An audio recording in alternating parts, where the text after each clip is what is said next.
Bueno,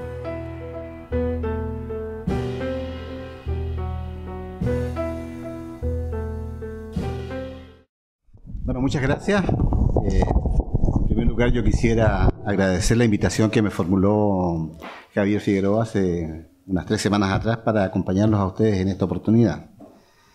Más que una clase magistral, yo creo que va a ser una conversación que yo quiero sostener con ustedes, más bien un monólogo en realidad, porque uno siempre habla de conversación, pero termina apropiándose de la palabra.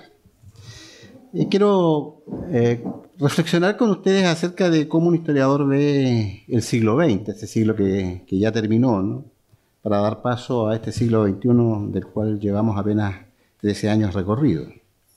Sin embargo, antes de entrar en el tema mismo, yo quisiera comentar un par de cosas que me van a permitir introducirme a la conversación que quiero sostener con ustedes. Bueno, en primer lugar, reiterar mis agradecimientos a las autoridades de la facultad, a Javier Figueroa, y saludar a tantos amigos que tengo aquí en la sala.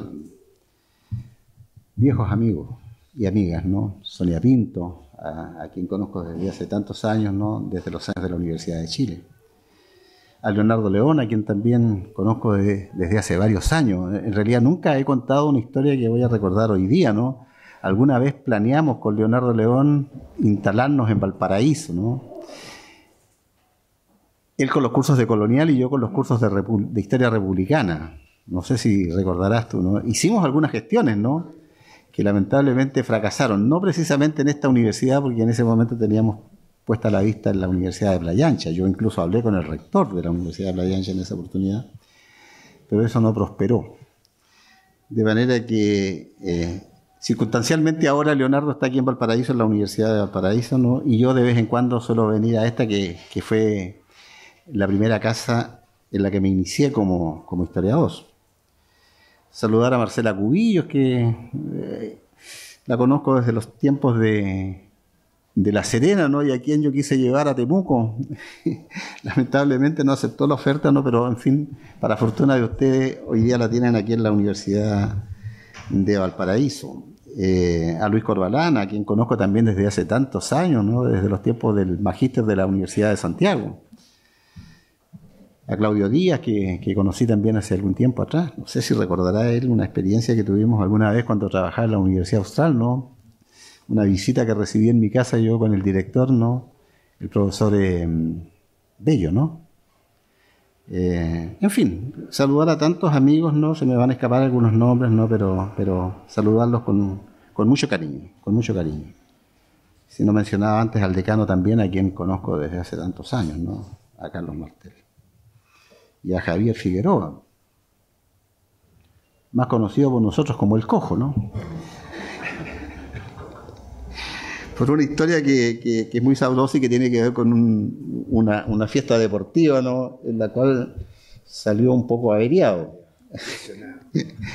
O lesionado. Y les cuento esto porque esta fue mi casa de estudios, ¿no? Yo aquí empecé a formarme como profesor de historia primero y luego como historiador, cuando esta escuela funcionaba en la calle Colón, donde está hoy día Trabajo Social. Trabajo Social ya estaba ahí ya en la década de los 70, porque yo recuerdo haber hecho clases y ya una vez terminado mis estudios de pregrado, ¿no? Yo hacía clases ahí en la calle Colón. El año pasado, por una tarea que me encomendó la Universidad de Valparaíso, estuve allí en esa escuela. Y en realidad el edificio es irreconocible respecto del que conocimos nosotros cuando éramos estudiantes en el Instituto Pedagógico de la Universidad de Chile de Valparaíso. De manera que les reitero mis saludos, mis agradecimientos, ¿no? Y los vínculos que tengo yo con esta casa de estudios. Bueno, lo segundo que quería comentarles es que les traigo 3 libros de regalo, ninguno es mío, pero por especial encargo de Patricio Cerda, le voy a hacer entrega a Javier de Tulagüen, de Pontepatria y Patrimonio Cultural Indígena. Lo hago con mucho cariño porque, en primer lugar, me une una fuerte amistad con Patricio Cerda y, en segundo lugar, porque Patricio Cerda también fue estudiante de este instituto pedagógico. Fue mi compañero desde el primer año hasta que egresamos, ¿no? Amigos de toda la vida. Gran historiador hoy día de La Serena, ha publicado libros muy hermosos, ¿no? De amplia difusión. Este ya es la segunda edición de este libro, ¿no? Y probablemente venga una tercera edición, porque son libros de difusión que a los textos agregan un material iconográfico que ilustra de manera notable textos que a mi juicio son maravillosos. Patricio Cerda cultiva muy bien la pluma, ¿no? Y escribe de una manera excepcional. Y les traigo este libro también, que es un libro que publicamos nosotros en la Universidad de la Frontera sobre Pedro Balmaceda Toro. Son los textos de Pedro Balmaceda Toro y con un ofrecimiento que ya le hice al director, a Javier Figueroa, en el sentido de que nuestra universidad tiene mucho interés en conectarse con este instituto y con la facultad, señor decano, y queríamos de alguna manera iniciar estos contactos a través de la presentación de estos libros. Yo conversé antes de venir aquí con el director de la editorial de la universidad y con el vicerrector académico, profesor Juan Manuel Fierro, quien me señaló el interés en venir para acá para conversar con ustedes acerca de estos libros, ¿no? Pedro Balmaceda Toro es particularmente interesante, era el hijo del presidente Balmaceda, ¿no? José Manuel Balmaceda, falleció muy tempranamente, a los 20 años, 21 años, y sin embargo a esa edad tenía una producción intelectual notable, impresionante. Fue el que introdujo en Chile a Rubén Darío. Sin Pedro Balmaceda Toro probablemente Rubén Darío no habría llegado, por lo menos en Chile, a lo que llegó, ¿no? Quisiéramos venir a presentar el libro de Pedro Balmaceda Toro, que tiene un gran interés también para los historiadores, porque fue el primero en establecer un vínculo muy estrecho entre la literatura y la historia. Tiene un texto que yo cité hace muchos años, ¿no? Y que tiene que ver precisamente con las potencialidades de la literatura, y él se está refiriendo a la literatura de fines del siglo XIX, ¿no? Para los estudios históricos. De manera que les dejo estos regalos y con la pretensión de volver prontamente a comentar las publicaciones de la Universidad de la Frontera y a estrechar los vínculos, ¿no? Entre dos universidades estatales, dos universidades de regiones. Un par de palabras también respecto a lo que está pasando en la Araucanía, porque yo tengo que ser muy solidario con lo que pasa en mi región, ¿no? Por primera vez en el curso de la segunda mitad del siglo XX, yo creo que de la historia, ¿no? Un intendente que asume se ha atrevido a pedir perdón por los errores que cometió el Estado en esa región, por los abusos y los excesos que cometió el Estado. Y yo tengo la esperanza de que con esta actitud del intendente Huenchumilla, ¿no? Francisco Huenchumilla, ¿no? Estemos iniciando un nuevo periodo en la relación que hay en la Araucanía, ¿no? Entre la sociedad civil, el Estado y las comunidades mapuche, que han sido severamente castigadas primero por el Estado y últimamente por las empresas forestales que se han instalado en la región. De manera que quiero compartir con ustedes la alegría que sentimos en la región cuando escuchamos las palabras del intendente Huenchumilla, ¿no? Yo creo que al país le hacen falta actitudes de esta naturaleza. Y yo espero que la presidenta Bachelet corrija los errores que cometió durante su primer gobierno, ¿no? Y en este sentido no avancemos en la solución de un conflicto que no solo afecta a la región, sino que afecta en general al país, porque este conflicto se traduce, entre otras cosas, ¿no? En bolsones de miseria, de pobreza, de conflictividad, que naturalmente están complicando la vida de por lo menos el 10% de la población de Chile. Bueno, dicho esto, voy a entrar en materia, contándoles que el origen de esta ponencia tiene que ver con una presentación que yo preparé para la Universidad de Río Cuarto, en Córdoba, Argentina, ¿no? Que nunca se concretó porque lamentablemente no pude viajar. El título de la ponencia que yo pensaba discutir en Córdoba, ¿no? era Un fantasma recorre el planeta. Pero ya no era el proletariado que amenazaba la estabilidad del sistema capitalista, ¿no? Sino que era el movimiento de los indignados que sacudían Europa, Estados Unidos y América Latina a partir de los años 90, ¿no? Y este fantasma se estaba transformando, ¿no?, en una de las peores amenazas para un sistema que no lograba controlar a estos grupos, ¿no?, que se instalaban en Madrid, en la Plaza del Sol, o que recorrían las calles de París incendiando vehículos, ¿no?, y realizando una serie de actitudes de una violencia preocupante en Francia, ¿no? También se manifestaban en Londres, se manifestaban en Estados Unidos y, por cierto, en América Latina, ¿no? Sobre todo en Argentina, a través de este movimiento encabezado por los piqueteros, y que finalmente también observamos en Brasil con particular preocupación en los últimos años. En Chile también, ¿no? Estos indignados recorren las calles de Chile, ¿no?, y también una serie de parajes del país, ¿no?, manifestando esta disconformidad respecto de lo que está ocurriendo. Por lo tanto, ese fantasma que un papa describió en el año 1891 en Rerum Novarum, ¿no?, al referirse al comunismo, ¿no?, ese fantasma, ¿no?, ha sido reemplazado por otro fantasma, que es el fantasma de los indignados que hoy día amenazan al sistema. Y a propósito de eso, yo establecí una relación entre el movimiento de los indignados y lo que está pasando hoy día con las movilizaciones indígenas en América Latina y particularmente con el movimiento mapuche, de manera que tenía una bajada de título esta ponencia, ¿no?, un fantasma recorre el planeta, ¿no?, del movimiento de los indignados a las movilizaciones mapuches en la Araucanía, porque alguna relación se podía establecer entre lo que estaba pasando en el planeta, ¿no?, y estos movimientos indígenas que se han levantado en los últimos años, no solo en Chile, sino que en todo el continente. Y yo partía en esa presentación, que como les decía a ustedes, nunca se concretó, ¿no?, reconociendo que los últimos 20 años que hemos vivido, desde el año 90 hasta el año 2010, ¿no?, tiempos que yo llamo de incertidumbre. Probablemente los más jóvenes no lo perciben así, pero los que somos más viejos ya o tenemos más juventud acumulada, pareciera que se instalaron algunas incertidumbres, ¿no?, a partir de los años 90. Primero yo hablaría de una incertidumbre existencial, ¿no?, cuando la posmodernidad levanta un discurso que pone en tela de juicio a la ciencia moderna, ¿no? Fueron los años, los más jóvenes probablemente no tienen ni idea de esto, pero los más viejos podemos recordarlo, ¿no? Fueron los años del búho de Minerva, ¿no?, ese notable libro de Esteban Echeverría, ¿no?, en que acusa a la ciencia moderna de, como el búho de Minerva, llegar siempre al atardecer, cuando los acontecimientos ya se habían precipitado, ¿no?, de alguna manera atribuyéndole a la ciencia moderna una incapacidad para adelantarse a los procesos, ¿no?, que se iban a precipitar, justamente sin que hubiese señales de la ciencia moderna, ¿no?, de que esas cosas iban a ocurrir.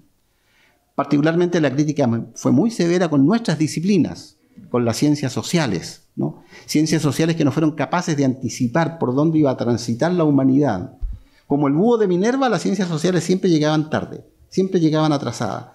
Y por eso sugerían estos textos no desprenderse de todo lo que había hecho la ciencia moderna, ¿no?, para refundar una ciencia a partir de lo que se llama la posmodernidad.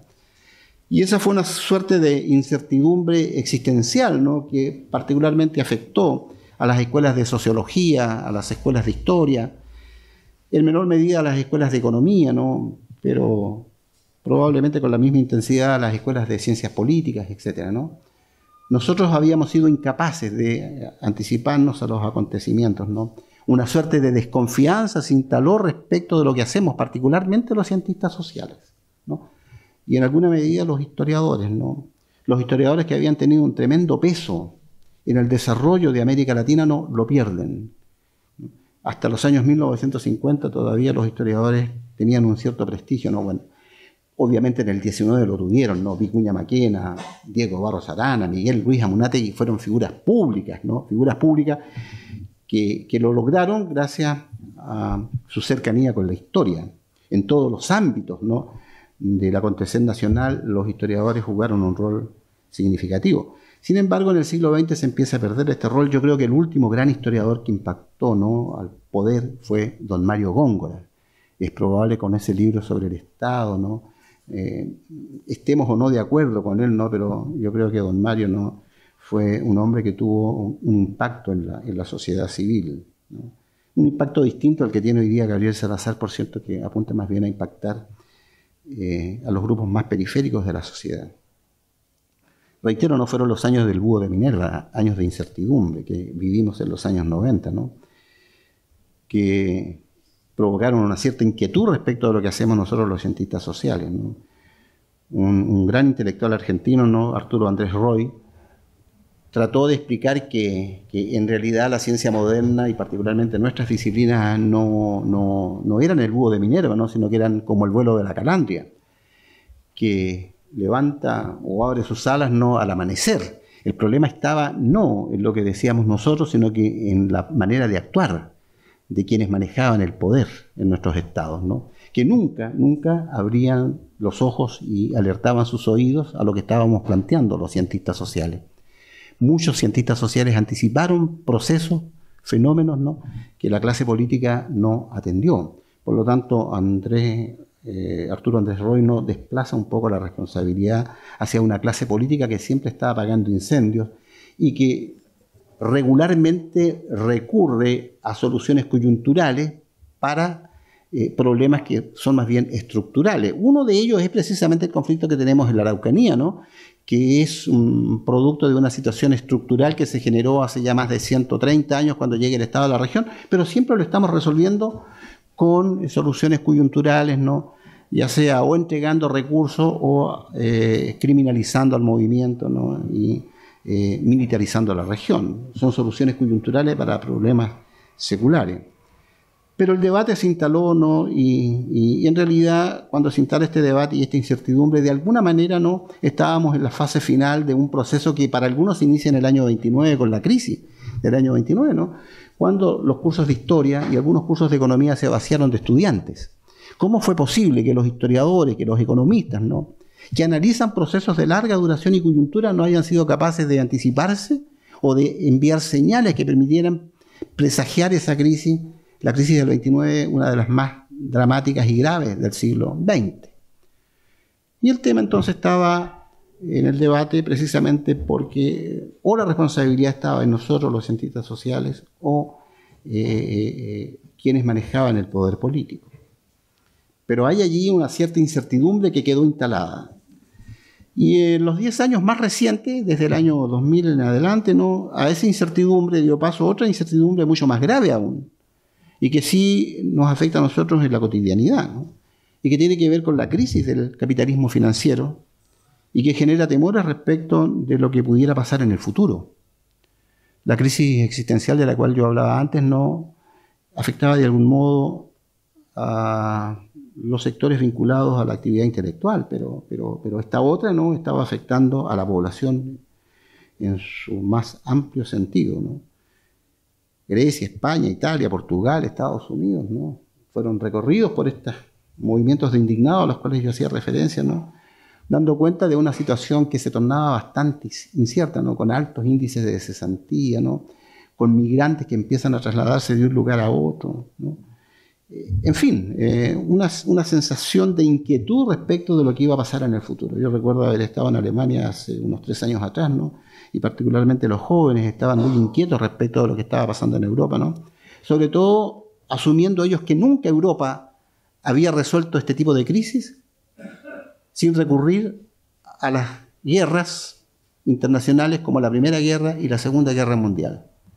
Afortunadamente pareciera que eso no va a ocurrir, ¿no?, pero lo que está pasando hoy día en Ucrania da cuenta de estas condiciones tan precarias en que nos estamos desenvolviendo.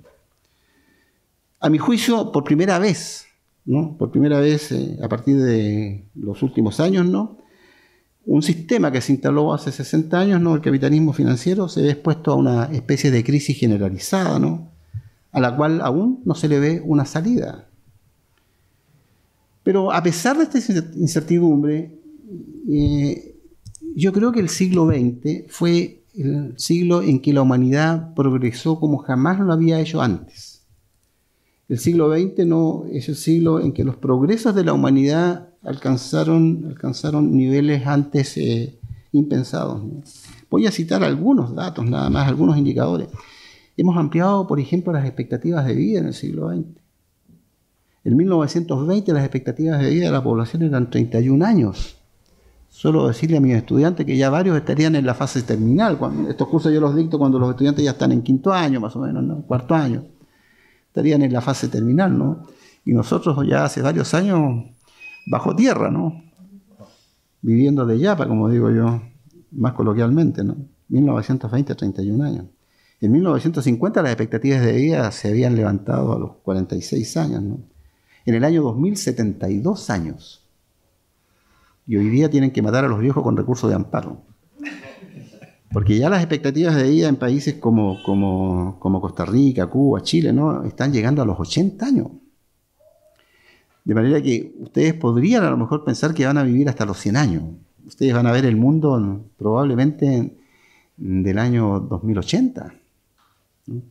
Es un progreso increíble en ese plano, ¿no? Algunos autores, psicólogos sobre todo, señalan que es lo que ha producido más felicidad en el siglo XX, ¿no? El saber que podemos vivir más, que podemos disfrutar de la familia como no pudieron disfrutar sus abuelos y sus padres, ¿no? Es decir, ver a nuestros hijos grandes, ver a nuestros nietos, compartir con ellos.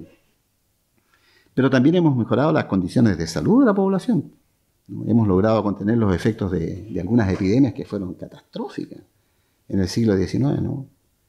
En Chile hubo 18 brotes epidémicos en menos de 50 años, ¿no? Con efectos dramáticos, ¿no? Ha aumentado el sistema hospitalario, ¿no? Un solo dato, hoy día el 99,5% de las madres reciben algún tipo de asistencia médica en el momento del parto. La mortalidad infantil a comienzos del siglo XX en Chile era dramática. También le digo a mis estudiantes que se den con una piedra en el pecho porque nacieron por allá por el año 90, ¿no? Porque si hubieran nacido en el 1900, la mitad del curso estaría en el cementerio, ¿no? La mortalidad era más o menos, ¿no? El 50% de los niños. Y la mortalidad de las madres era tremenda. Bueno, Sonia Pinto, que también algo sabe de esto, ¿no? Podrá corroborar estos datos, ¿no? Las condiciones son, pero lamentables, ¿no? Y hemos ampliado también el sistema educacional, a pesar de todas las críticas que tenemos con el sistema educacional, lo hemos ampliado, ¿no? De una manera notable. 1960 había en el país 3 o 4 universidades y estaban todas en Santiago, Concepción y Santiago, ¿no? El que vivía en Arica, el que vivía en Antofagasta, o se venía para acá o simplemente no tenía ninguna posibilidad de seguir estudios universitarios. Yo vine de Antofagasta a estudiar acá y tuve que venir porque no tenía ninguna otra oportunidad, ¿no? Con un Estado que nos apoyaba y nos ayudaba, educación gratuita, etc., ¿no? Hemos resuelto ya definitivamente el tema del analfabetismo, ¿no? Por cierto, hoy día la población es una población bastante más educada, ¿no? Tenemos mejor infraestructura, ¿no? Tenemos mejores caminos, mejores viviendas. Hoy día podemos resistir estos sismos que nos afectan permanentemente, ¿no? Con más soltura. El terremoto de Chillán entiendo yo que debe haber sido grado 7, ¿no? Pero la cantidad de muertos que provocó fue notable porque la vivienda, ¿no? La vivienda se desplomó. Hoy día nos atrevemos a construir edificios en los bordes costeros, ¿no? Presumiendo que van a resistir a estos terremotos, ¿no? A pesar de los temores que hoy día seguramente deben estar sufriendo los iquiqueños, ¿no? Pero en el marco de todos estos progresos, sin embargo, pareciera que no somos felices. Siempre los balances parece que terminan concluyendo lo mismo. Esto pasó en Chile en el 1900, ¿eh? Aparece la literatura de la desesperación, ¿no? Con una fuerte crítica. Claro que los progresos en el siglo XIX no habían sido de la misma dimensión que los progresos alcanzados. Los progresos en el siglo XIX no habían sido de la misma dimensión que los alcanzados en el siglo XX, ¿no? ¿De qué podíamos enorgullecernos en Chile, entre comillas? De haber incorporado la Araucanía para satisfacer el discurso épico de las clases dominantes, a pesar del drama de los mapuches, ¿no? Y haber triunfado en la Guerra del Pacífico. Y nada más. No teníamos avances materiales tan evidentes como los que tenemos en el siglo XX. Pero a pesar de eso también hubo una fuerte crítica respecto de lo que se había hecho en el siglo pasado. Y por eso se repite un poco el panorama, ¿no? Hoy día pareciera que no somos felices, que algo nos falta o que algo nos incomoda. Vientos de descontento, como yo decía antes, no recorren el mundo, ¿no? Movilizaciones de indignados. Hay una violencia cotidiana. Ayer la noticia que leía yo en el diario, ¿no? Era del ataque que sufrió el carabinero ahí en la cercanía de la Universidad de Chile, de la sede de la Universidad de Chile, en Macul. No sé si fue en Macul, pero ayer un carabinero, ¿no? Como la mayoría de ustedes a lo mejor se informó, ¿no? Fue atacado con bombas Molotov. En la metropolitana, claro, fue en la metropolitana, no, pero ahí se junta, ¿no? Es el triángulo de las Bermudas de Santiago, ¿no es cierto? Hay una cierta violencia cotidiana sustentada en la ira. Yo ayer, entre paréntesis, les pido disculpas porque a lo mejor mi intervención no va a ser todo lo coherente, pero en realidad de las últimas 48 horas, al menos 24 lo he pasado en un bus. En el día de ayer tuve que regresar de Santiago, ¿no? Y tuve la ocurrencia de subirme al metro a las 8 de la noche ahí en la Estación Salvador, ¿no? Y entonces ahí uno aprecia esa indignación que recorre, ¿no?, a la gente que a esa hora tiene que esperar 2 o 3 metros que pasen, ¿no?, para poder, ¿no?, introducirse, ¿no?, en algo que es horroroso, ¿no? Y uno ve la indignación, ve la ira, ¿no? En fin, algo extraño que no parece coincidir con el progreso material que hemos alcanzado en el siglo XX. En el caso de Chile las críticas han sido más que severas. Hugo Facio escribió a fines de los 90 un libro que se llama, ¿no?, El programa abandonado, ¿no?, para referirse al desastre de la política chilena durante la transición, cuando llevábamos apenas 6 años, ¿no? Eugenio Tirone escribió hace 4 o 5 años atrás un libro que se llama Crónica de viaje, ¿no?, Chile y la ruta a la felicidad. Y parece que la ruta en algún momento fue destruida por un terremoto, ¿no?, porque definitivamente esa ruta no la hemos cubierto plenamente, ¿no? En este libro Hugo Tironi da cuenta de las identidades castigadas, ¿no?, que hacen muy difícil en Chile, ¿no?, alcanzar esa meta, ¿no?, la felicidad. Bueno, ustedes seguramente conocen el libro de Tomás Mulián, ¿no?, Chile actual, la anatomía de un mito, ¿no?, que es uno de los análisis más descarnados de las debilidades que hemos tenido en Chile, ¿no? En fin, yo diría que algo nos está pasando, o algo nos pasó en el siglo XX, ¿no?, algo que nos impide disfrutar de los progresos materiales que logramos en el siglo XX. ¿Y cómo explicar esto? ¿Qué podría decir un historiador como yo? Hablo a título exclusivamente personal, ¿no? Es que yo creo que también el siglo XX ha sido el siglo de las grandes paradojas. Y esas paradojas son las que nos tienen entrampados, ¿no?, en esta situación que vivimos hoy día, ¿no?, de progreso por una parte, pero de insatisfacción por otra. Una primera paradoja que observo: no puedo desconocer que el siglo XX fue el siglo de los nuevos sujetos sociales, la ampliación de la democracia y, por cierto, una mayor sensibilidad social. Fue el siglo de los grupos subalternos, ¿no?, que empiezan levantándose en protestas a comienzos del siglo XX, ¿no?, en México con la Revolución Mexicana, ¿no?, en el Perú y en Bolivia, ¿no?, con movimientos indígenas muy fuertes, ¿no?, el cordobazo en Argentina, ¿no?, y en Chile los obreros que se levantan primero en Valparaíso, ¿no?, en la huelga de la Compañía Sudamericana de Vapores, más tarde en Santiago, ¿no?, la huelga de la carne, la Plaza Colón de Antofagasta, para terminar en Santa María de Iquique, ¿no?, en el episodio más recordado de aquellos años, ¿no? Es el siglo en que esos grupos logran alcanzar cuotas de poder.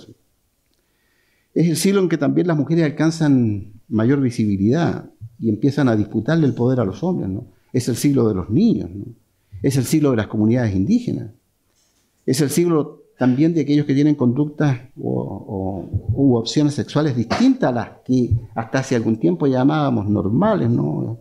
Es el siglo en que empezamos a abrirles espacio a las lesbianas, a los gays, ¿no?, a los discapacitados, ¿no?, y en general a una ciudadanía que, en el lenguaje de los sociólogos, ¿no?, logra un empoderamiento. O sea, en ese sentido podríamos decir que el siglo XX es el siglo en el que hemos avanzado más, ¿no?, en el plano de la democratización, ¿no?, reconocimiento de la democracia como el sistema ideal, ¿no? Algunos autores han señalado que este siglo podría haber sido mucho peor si no hubiese existido esta Declaración de los Derechos Humanos, ¿no?, aprobada en el año 48 por la ONU, ¿no? Pero junto con esto, paradojalmente, es el siglo en el que hemos observado la peor violencia que la humanidad ha visto en el curso de su historia, o una de las peores: violencia, agresividad, ¿no?, y una capacidad de autodestrucción de la cual hemos sido testigos en el siglo XX, ¿no? Junto con estos anhelos de democratizar el planeta, ¿no?, es el siglo en que la capacidad de autodestrucción superó todo lo imaginable. En 100 años, se produjeron alrededor de 80 conflictos armados, y estoy refiriendo a los más importantes, ¿eh? 80 conflictos armados, casi uno cada año, ¿no?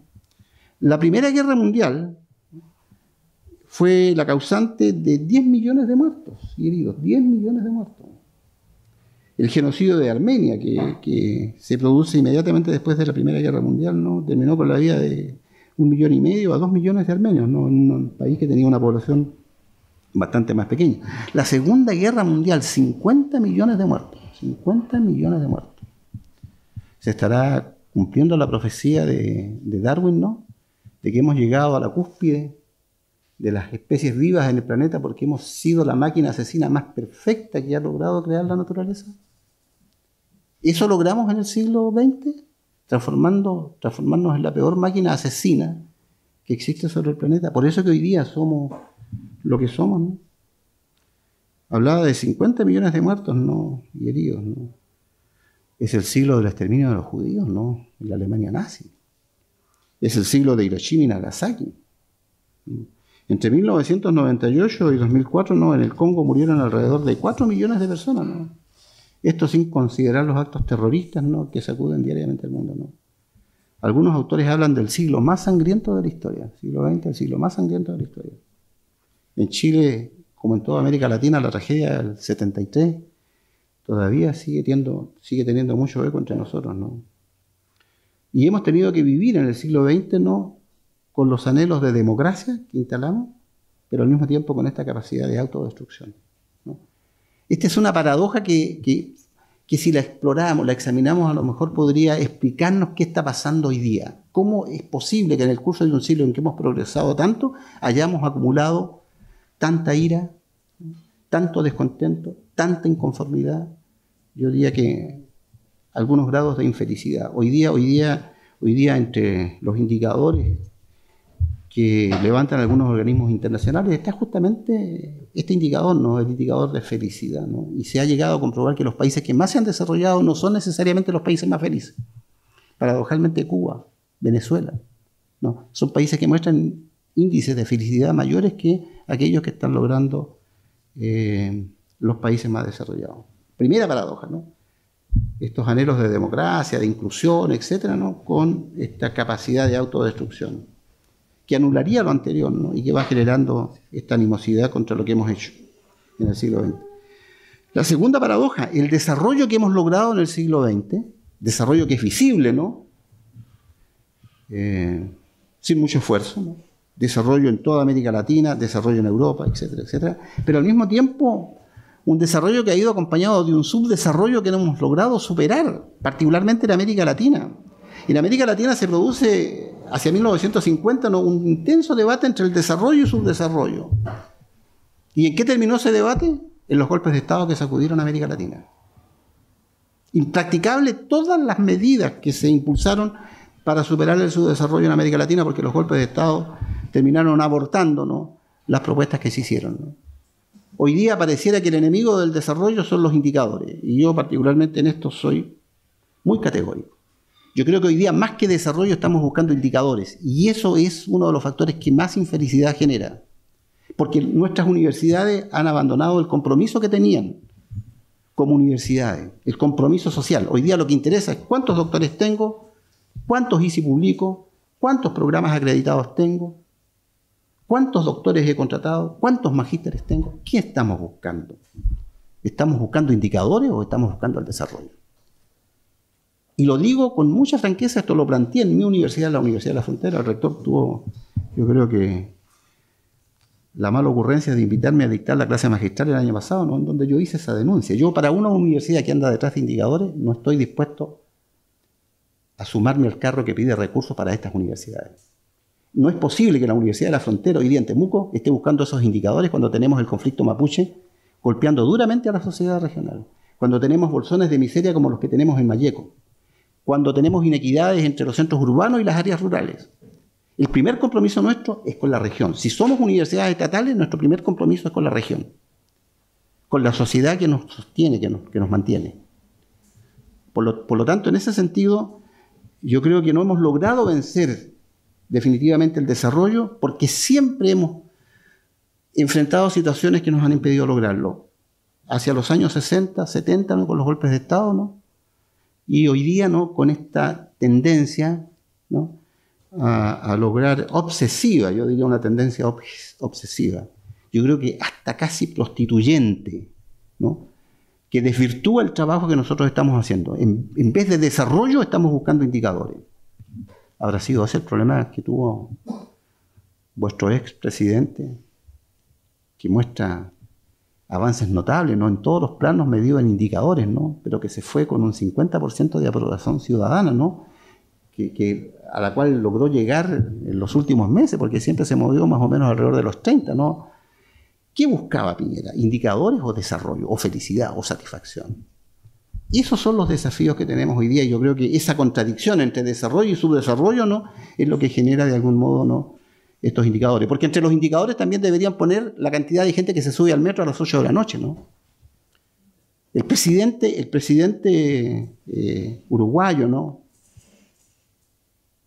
Pepe Mujica nos decía, ¿cómo es posible que nos estemos moviendo en función de indicadores que medimos con metros de goma? Ustedes lo habrán escuchado seguramente, ¿no? Y si la figura de este presidente no capta hoy día la atención nuestra, no, es porque precisamente está planteando las grandes debilidades, ¿no?, de estos proyectos de desarrollo que hemos tenido en América Latina y que a mi juicio no son los que más generan esta odiosidad, esta enemistad, esta insatisfacción, ¿no? Y a esto tenemos que sumar una tercera contradicción, ¿no? La riqueza versus la pobreza. El 2% de la población hoy día en el planeta es población que podríamos calificar de rica, 98% de pobres. Voy a dar algunos datos. 1.400 millones de pobres en el mundo, 1.400 millones de pobres en el mundo, alrededor del 20% de la población, si no me equivoco, ¿no? 1.800 millones de personas que carecen de agua potable, 1.800 millones de personas que carecen de un beneficio que pareciera que para nosotros es un beneficio al cual tenemos derecho por nuestra propia naturaleza de seres humanos, ¿no? 1.000 millones de personas sin vivienda, 840 millones de malnutridos, 840 millones de malnutridos. Yo tenía unas transparencias ahí en que mostraba nuestros supermercados, ¿no? Y que las contrastaba con algunas fotografías obtenidas en África, ¿no? En donde aparecen los niños muriéndose de hambre, mientras nuestros supermercados, ¿no?, desbordan de abundancia de productos que muchas veces no van al tacho de la basura, ¿no?, porque se descompusieron o sus fechas de vencimiento caducaron, ¿no? 2.000 millones de personas en el planeta carecen de medicamentos esenciales. En América Latina, 168 millones son pobres. América Latina. 30% de la población en América Latina, ¿no? En Chile, alrededor del 2,7% son pobres todavía. 18% de la población. Nos sentimos abusados también por quienes más acumulan. Los bancos, las AFP, las ISAPRE, las transnacionales. Hay aquí una paradoja que indigna, ¿no?, y que demuestra que los países más ricos, como yo decía antes, no son los más felices, ¿no? Y aquí vuelvo a lo que también planteaba antes, ¿no? Hay tipos de indicadores, ¿no?, de satisfacción y felicidad, ¿no? El primero, el de satisfacción, ¿no?, es liderado por los países que alcanzaron el mayor desarrollo, Dinamarca, Suiza, Austria, Suecia, ¿no? Pero el de la felicidad no es el mismo, ¿no? Ahí hay satisfacción, pero no felicidad. Fíjense ustedes que entre los países más felices no figuran, miren qué paradojal es esto, ¿no? Costa Rica, Vietnam. Vean ustedes las estadísticas. Colombia, ¿no? Suiza, por ejemplo, que alcanza un notable nivel de desarrollo, aparece detrás de Venezuela, detrás de Cuba, en el plano de los indicadores de felicidad. Entonces, ahí hay otra paradoja más, ¿no? Desarrollo versus subdesarrollo, ¿no? Riqueza versus pobreza, ¿no? Hay otra paradoja, ¿no? Los recursos del planeta versus la voracidad del capitalismo. Particularmente del capitalismo del siglo XX, ¿no? La ciudadanía ha identificado este conflicto como uno de los más sensibles, ¿no?, que dio origen a los movimientos verdes, ¿no? Las protestas en Chile han sido cotidianas en este último tiempo, ¿no? Pascualama, Freirina, Aysén, Punta Arenas, ¿no? Porque en realidad hoy día nosotros no vivimos con el planeta. Podríamos decir que vivimos contra el planeta. Estamos amagando nuestros recursos. Estamos hipotecando tal vez, ¿no?, la vida de nuestros nietos, en el caso mío, de vuestros hijos, o de ustedes mismos quizás en el futuro, ¿no? ¿Hasta dónde va a llegar esta voracidad del sistema capitalista, ¿no?, que hoy día quiere aumentar los indicadores a través de procesos productivos que no tienen cautela con aquellos recursos que no son renovables? ¿Qué está pasando con los gobiernos, ¿no? Y hago una pequeña referencia a un texto que a mí me parece iluminador, ¿verdad? Es un texto publicado en 1930, psicólogo, Sigmund Freud, a quien siempre asociamos al psicoanálisis y a las escuelas de psicología. ¿Cuán conveniente sería que lo leyeran ustedes, jóvenes, futuros historiadores, profesores de historia, ¿no? El malestar de la cultura, escrito en 1929 y publicado en 1930, ¿no? Freud plantea ahí algo que es muy interesante, ¿no? En primer lugar, el poder. El poder está convocado para instalar la felicidad en la comunidad en la cual las autoridades ejercen el poder. Ese es el desafío de quien maneja el poder. Es el compromiso, la responsabilidad de quien maneja el poder, la felicidad. Sin embargo, señala Freud, el poder se transforma en todo lo contrario. Es el factor que más infelicidad e insatisfacción provoca en la población. Y uno de los factores asociados a esto tiene que ver con la forma como nosotros estamos estableciendo nuestra relación con la Tierra, con el planeta, ¿no? Cómo desde el poder no somos capaces de frenar muchas veces, ¿no?, esta voracidad del capitalismo del siglo XX. Freud planteaba otra cosa, ¿no? Esta incapacidad del poder de contener estos desajustes, ¿no?, y de provocar felicidad, ¿no?, es lo que hace posible, dice Freud, ¿no?, que el germen de la autodestrucción se active en nosotros. Freud cree que en realidad en nosotros siempre está en constante conflicto, ¿no?, eros, la tendencia al amor, ¿no?, con tánatos, que es la tendencia a la autodestrucción. Y finalmente termina imponiéndose la autodestrucción. Por lo tanto, yo creo que Freud entrega algunas observaciones que son muy interesantes, ¿no? Por lo tanto, esa contradicción entre lo que estamos haciendo desde el poder, ¿no?, contra nuestras actitudes hacia el planeta, yo creo que también genera esta sensación de insatisfacción. Hemos logrado también avances notables en el campo de la medicina y la ciencia en general, ¿no?, pero seguimos atrapados por las mismas incertidumbres de hace 1000 años atrás. Todavía el temor a la muerte sigue teniendo alguna incidencia en nosotros, ¿no?, el temor a las epidemias. Hemos logrado derrotar algunas epidemias, ¿no?, pero han aparecido otras, ¿no?, y estos gérmenes o estas bacterias, ¿no?, que hoy día son resistentes a todas las soluciones que plantean los biólogos y los médicos, ¿no?, nos provocan algún tipo de conflictos, ¿no? Tenemos también temor al colapso del planeta. Un poeta Eliot, ¿no?, decía que el planeta no iba a terminar aplastado o no iba a terminar por una explosión, ¿no?, a propósito de un choque interplanetario, en realidad. Lo que decía Eliot es que el planeta iba a terminar, ¿no?, aplastado por un gemido de la humanidad a propósito de esta autodestrucción y de la incapacidad nuestra de cautelar los recursos.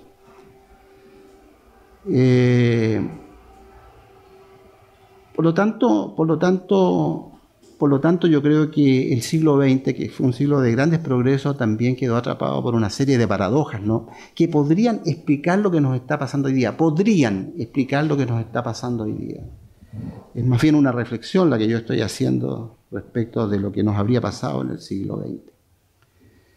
Y finalmente, con esto termino, ¿no?, me gustaría compartir con ustedes algunas reflexiones sobre lo que podríamos hacer desde nuestras universidades, ¿no?, para ayudar a resolver estas paradojas. ¿Cuál es nuestra responsabilidad como universidades? Y ustedes jóvenes como estudiantes universitarios, ¿no? Lo adelantaba, ¿no? Creo que aquí se impone el compromiso que debemos tener con la región y el país.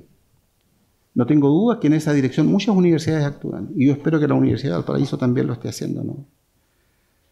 Pero creo que también se cierne esta amenaza a la cual yo hacía alusión hace un momento, ¿no?